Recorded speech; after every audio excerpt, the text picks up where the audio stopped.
Cold kills fast. It always has.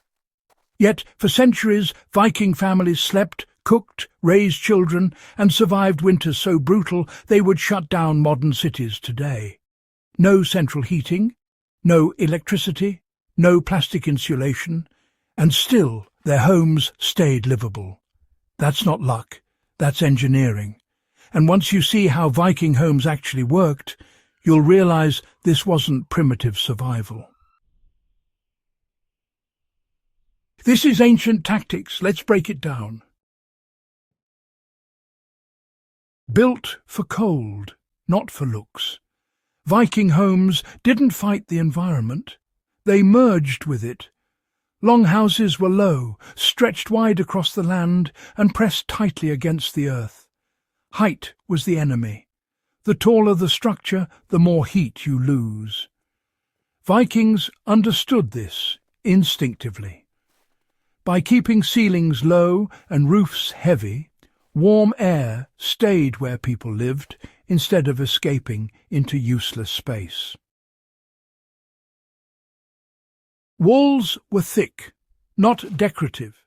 Thick, layers of stone, packed earth, timber and turf stacked together into thermal mass. Once heat entered the structure, those walls absorbed it slowly and released it back just as slowly. This is the same principle used in modern passive houses, except Vikings figured it out without equations or textbooks. The roof did most of the heavy lifting. Viking roofs weren't thin wooden planks. They were layered systems. Birch bark for waterproofing, wooden supports for structure, thick sod and turf stacked on top like a living blanket. That turf layer acted as insulation, wind barrier and snow trap all at once. Snow didn't threaten Viking homes. Snow helped them. Fresh snow is full of trapped air, which makes it one of the best natural insulators on Earth. When snow settled on turf roofs, it created an extra thermal layer that sealed in warmth. Grass and moss would sometimes grow on the roof, further stabilizing temperatures. The roof became part of the landscape. That wasn't aesthetic, it was survival. At the heart of every longhouse was an open hearth. No chimney in the modern sense. Smoke was allowed to move freely through the structure before escaping through vents or gaps in the roof. That sounds inefficient. It wasn't. As smoke rose, it warmed the roof beams, the turf above, and the upper layers of the house. That heat soaked into the structure instead of disappearing straight into the sky. The smoke also helped preserve the wood, repel insects, and dry out moisture that could rot the building from within. Fire wasn't just for warmth.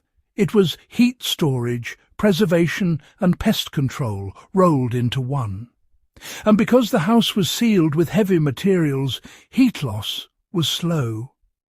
Fires didn't need to burn constantly at full strength. They needed to be steady.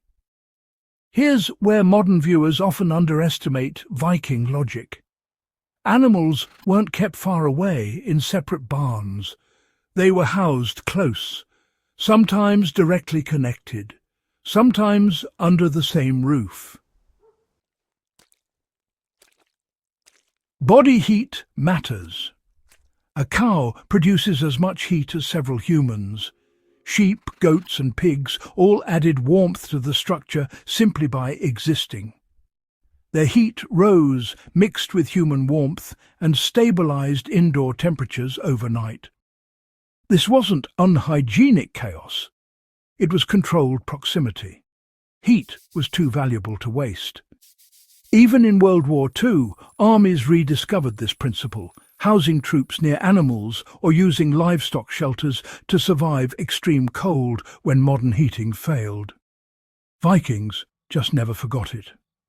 Wind was the real enemy. Cold air alone doesn't kill buildings. Wind does. Vikings oriented their homes carefully, often turning entrances away from prevailing winter winds. Fewer openings meant fewer leaks. Doors were small. Windows were minimal or non-existent. Light mattered less than heat retention. The longhouse shape helped too. Wind slid over it instead of slamming into vertical walls. Rounded edges and sloped roofs reduced pressure points where heat could be ripped away. This wasn't superstition. It was observation passed down through generations. Modern insulation fails when it traps moisture. Vikings avoided this problem entirely by using materials that could breathe. Wood, earth, turf and stone allowed moisture to move slowly without condensing into destructive dampness. That balance kept interiors warmer and structures intact for decades. Some Viking-era buildings lasted longer than early industrial houses built centuries later with advanced materials. Cold plus moisture equals death. Vikings controlled both. This is the key point most history books miss. Viking homes weren't standalone buildings. They were part of a survival system. Clothing, diet, fire management, building placement and seasonal behaviour all worked together. High-fat diets fueled internal body heat. Wool clothing trapped warmth indoors and out. Houses held heat instead of bleeding it away. Every decision fed the same goal. This wasn't accidental success. It was environmental mastery. Modern homes rely on external energy. When power fails, systems collapse. Viking homes relied on physics. When storms hit, the system kept working. Thin walls, high ceilings, large windows, these are luxury features in mild climates. In extreme cold, they're liabilities. Vikings built for reality, not comfort illusions. Vikings built for reality, not comfort illusions. And that's the forgotten lesson. They didn't conquer winter, they partnered with it. And in an age of energy shortages and climate extremes, that knowledge matters more than ever. If you found this breakdown valuable, subscribe to Ancient Tactics.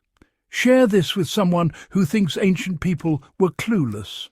And remember, the past didn't just survive. It engineered its way forward.